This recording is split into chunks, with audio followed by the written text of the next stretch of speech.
chase the night, wanna dance to the light. Hello po mga kabayan, mga kalingap, ka-business ka-papi, kumusta po? Magandang buhay, Annalisa Reality Vlog. Magre-reaction na ako ngayon dito sa ka-business official. Ito po may kinalaman sa tinutulungan po ni Pinuno Ka-Business na nakatira ngayon dyan sa Falcon. Walang iba po kundi yung mag-asawang si Lito at saka si Vera. Magbabalik tanaw po tayo ng konti, backward, 3 years ago na ang nangyari na yon nung una silang nagkita-kita nila Pinuno Ka-Business. Pero bago yon, thank you so much and to my new subscribers. Welcome po sa aking munting kubo. Salamat sa suporta ninyo. Mga silent viewers, commenters, nagla-like, nag-share, mga hindi po nag-i-skip ng ads, salamat po ng maraming. Bahala na si Lord magbalik sa inyo ng biyaya, ng siksik, liglig at umaapaw. So yun, tuloy po muna natin. May vlog po kasi si Pinuno Ka-Business. Lately lang itong isang araw na ang nakalipas. May connection po kasi ito doon sa mga pagtulong sa kanila at the same time itong asawa ni Vera, si Lito na PWD ay pasaway po. Nagsusugal siya, tumatakas kay Vera, may mga iba pang mga bisyo, nagiinom, mga ganon. Pero ito ho, para ho dun sa mga bago pa lang sa aking YouTube channel, mga hindi alam kung ano yung mga nangyari o paano nakapunta sila Lito at Vera sa ka-business house, ka-business family. Ito po, short clip. Anuurin ho muna natin.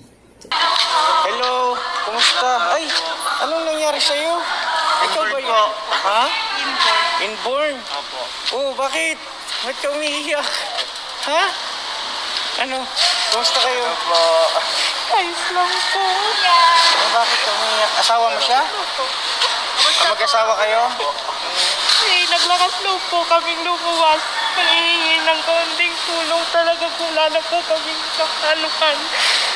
Lahat po ginawa na namin sa probinsya nila. Wala kaming... Saan probinsya pala? Sa Quezon po, Dolores, Quezon Province pa po. Bakit po galing ngayon? Opo.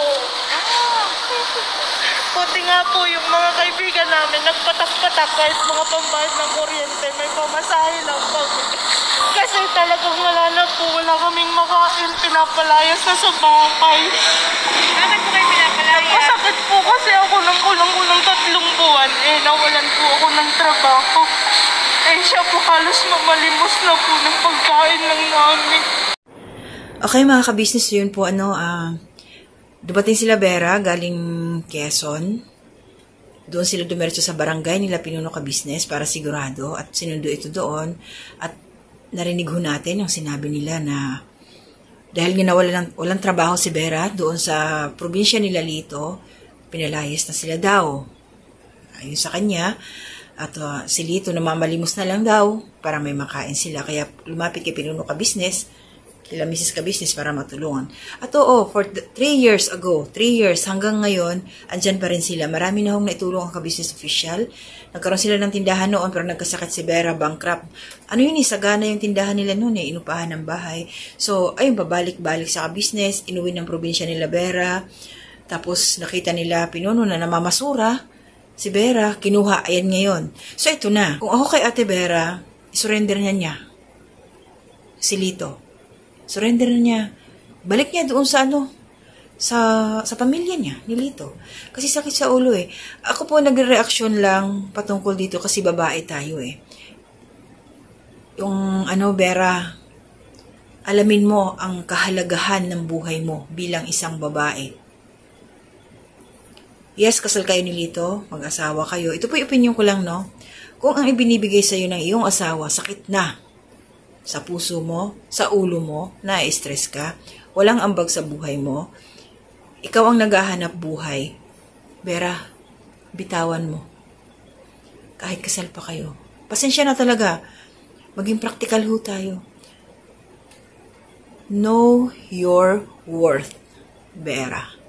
Si Lito, ano yung ambag niya? Pag nagkapera, nabanggit din doon sa video, panoorin niyo po yung hindi pa nakakapanood. Doon po sa channel ni Pinuno Ka-Business. Pero ito muna yung clip para hindi na kayo mahirapan. Kumuha po ako ng highlight. So, panoorin nyo muna ito. Ito yung highlight po. Sige ho.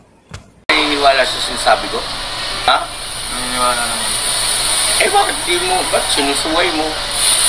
Eh para sa iyo naman yun, sa igabubuti mo naman. Tapos isa pa yan, hindi away kayo ni Vera. Eh ang away ng mag-asawa, hindi mabuti rin yan. Malas din yan. Ibig sabihin ay lumalayo ang grasya dyan. Eh ito yung gano'n, pagkagaling sa sugalan, naaway kayo Ate Vera. Sa totoo lang naman po, isang beses na lang po siyang nagpunta. Yun nga po yung talagang hindi ko po inaasahan kasi lagi po na po siyang binabantayan. Tsaka sabi niya, huwag ko na rin po siyang tawakan ng pera. Eh, nang nakaraan po, 100 siya. Natakas na naman po siya. Yun po Ba't tumatakas ka kuya dito? Okay mga kabisnes, ayun po yung short clip na medyo maaligas-gas, pasensya na po So doon kay Lito, siya, para sa akin, ang advice sa kanya, pasok dito, labas dito sa kabila. So baliwala. So ibig sabihin nun, hindi na siya talaga maganda. Para sa akin hindi na maganda na nakakahiya na rin kay Pinuno ka business. Ito si Lito, Ang dami niyang tulong na nagawa sa kanila, pero nagbibisyo pa rin siya. Andun. Nagsusugal nga. So confirm na yun. Na ni Ate Vera. Pinagtatakpan pa nga niya Pero yun lang yung sa akin, masasabi ko talaga na hindi na siya hindi siya okay para sa akin. Pati sila Pinuno ka business, na-stress na din. At sa kabuuan po ng video, nagdesisyon po doon si Pinuno na ihahatid muna sila sa probinsya. At tinanong kung kaninong probinsya, kay Lito ba o kay dito sa side nila Vera, ipag-uusapan pa daw nilang dalawa. So kung babalikan nyo po yung part 1 na doon sa side ni Lito, pinalayas nga sila doon. Pag doon naman sa side nila Ate Vera, hindi natin alam, mahirap din ang buhay. Pero para sa akin, ito yung advice, ito yung suggestion ko, or masasabing opinion na din. At sa comment section, bakit daw, pati si Vera, pauuwiin, paalisin, dapat si Lito na lang. Kasi yun naman ang may mali, may kasalanan. Dapat si Vera daw is mag-iiwan na lang dyan para makapagtrabaho. Which is my point din Kasi, tutusin si Lito, wala namang ginagawa dyan sa bahay nila ka-business. Diba? So, yun na lang muna. Para sa akin talaga, si Lito ang pagbakasyonin, ihatid nila Pinuno kung saan. Dahil kung silang mag-asawa ang uuwi kung saan probinsya, kung kila Lito, malabo na rin mahirap na. Pagdating kila Ate Vera, mahirap din. Kasi kung hindi mahirap ang sitwasyon nila Ate Vera doon sa side niya, bakit sila umalis na masura? May point yun, di ba? So, kung uuwi sila ulit doon sa bahay, sa probinsya nila Ate Vera, saan ba yun sila? Pangasinan ba yun?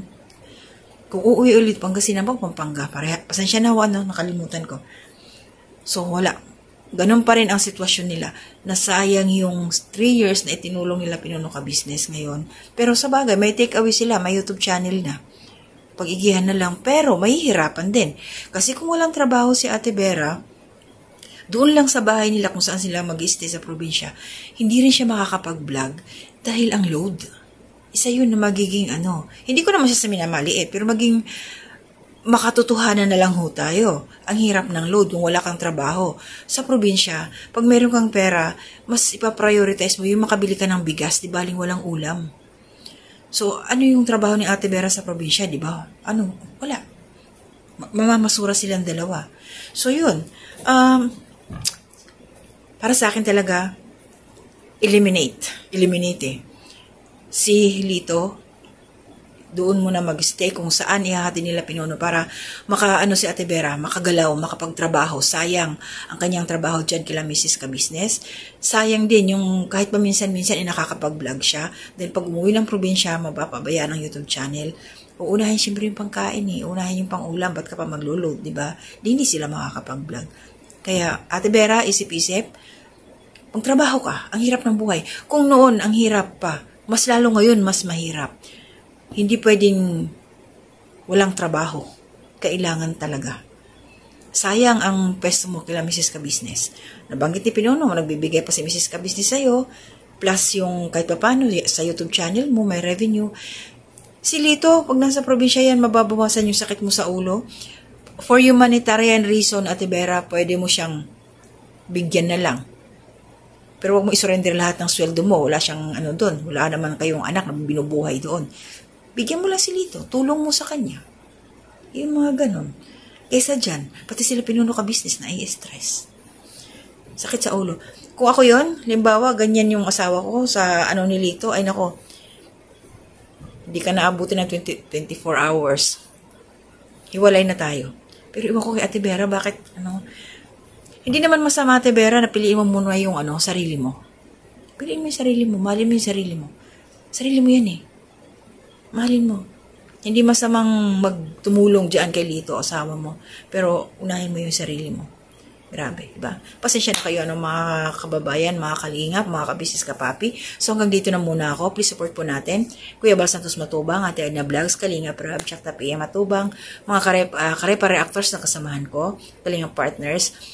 Of course, Kabisnes Official, support po natin. Mrs. KB Official, Babarins TV, Kabisnes Family.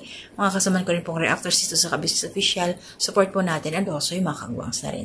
So, good morning night po. Upload ko lang to, matutulog na ako. Salamat sa inyo. Tuloy-tuloy lang po yung suporta hanggat sa ating makakaya. Ingat po tayo. To God be the glory.